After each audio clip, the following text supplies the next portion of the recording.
As the Winter Olympics draw to a close this weekend, I just want to take a minute to congratulate all the athletes who competed in these games.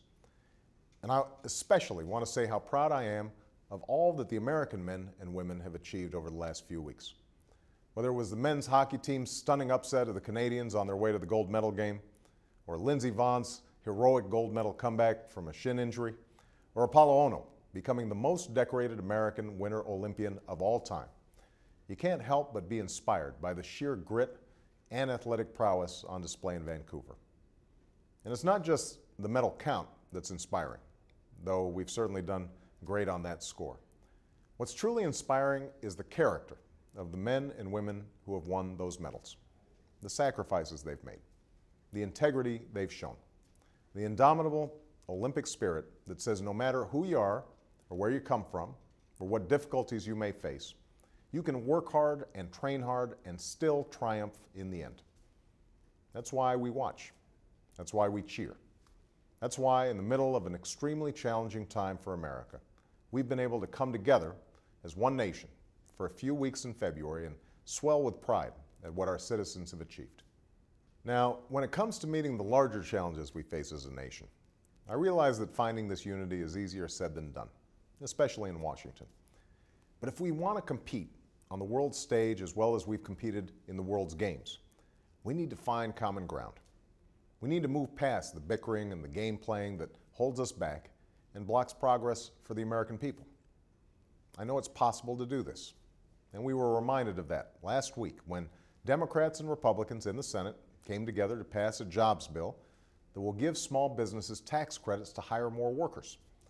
We also saw it when Democrats and Republicans in the House came together to pass a bill that would force insurance companies to abide by common sense rules that prevent price fixing and the other practices that drive up healthcare costs.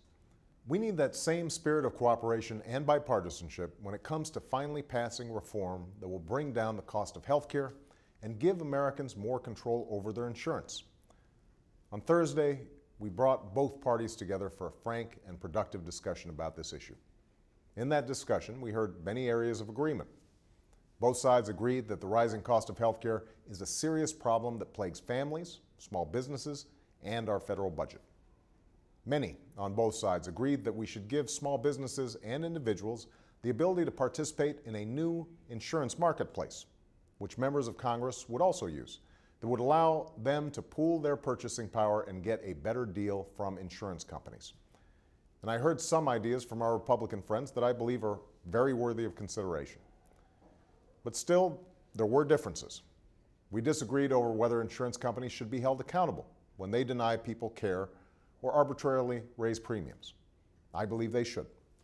We disagreed over giving tax credits to small businesses and individuals that would make healthcare affordable for those who don't have it. This would be the largest middle-class tax cut for healthcare in history, and I believe we should do it. And while we agreed that Americans with pre-existing conditions should be able to get coverage, we disagreed on how to do that. Some of these disagreements we may be able to resolve. Some we may not. And no final bill will include everything that everyone wants. That's what compromise is. I said at the end of Thursday's summit that I'm eager and willing to move forward with members of both parties on healthcare if the other side is serious about coming together to resolve our differences and get this done. But I also believe that we can't lose the opportunity to meet this challenge. The tens of millions of men and women who can't afford their health insurance, they can't wait another generation for us to act. Small businesses can't wait. Americans with pre-existing conditions can't wait. State and federal budgets can't sustain these rising costs. It's time for us to come together. It's time for us to act. It's time for those of us in Washington to live up to our responsibilities to the American people and to future generations. So let's get this done. And thanks for listening.